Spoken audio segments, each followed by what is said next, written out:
Hello, my name is Pat Viafor, and I'd like to talk to you about the course Selenium Fundamentals. As our web pages get more and more complex, it is getting increasingly harder to test them. Gone are the days where we have static HTML pages and simple AJAX requests ruling the web. Now, today's web apps require a whole new toolkit to test them.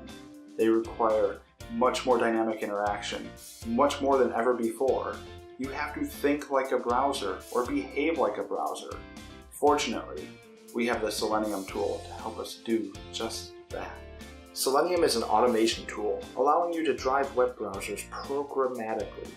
Built off the WebDriver API, you can interact with most of the major web browsers, including Chrome, Firefox, and Safari. Navigating pages, interacting with elements, even executing JavaScript directly, Selenium gives you amazing control. Selenium also includes multiple language bindings, including Python, Ruby, Java, and so many more, so you can control the web from your language of choice. In this course, we will explore the ins and outs of Selenium. We'll start off with installation and setting up Selenium, and then progress to the fundamentals, such as navigation and interacting with page elements. We'll continue learning new features of Selenium, eventually integrating it into our testing framework. We'll then take a look at common pitfalls people encounter with web automation and give practical advice on how to solve those pitfalls. Finally, we will wrap up with Selenium Grid, a way of parallelizing your tests on remote servers. But please don't feel intimidated.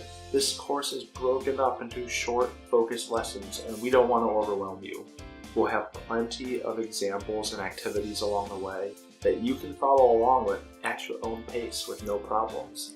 Now, this course is in Java, but please don't fear if you don't know Java that well. The ideas of Selenium transcend the language that you implement it in, and the Java we'll write is short and simple. I look forward to your participation in the course, and I hope that this opens a brand new door regarding web automation and Selenium. Thank you.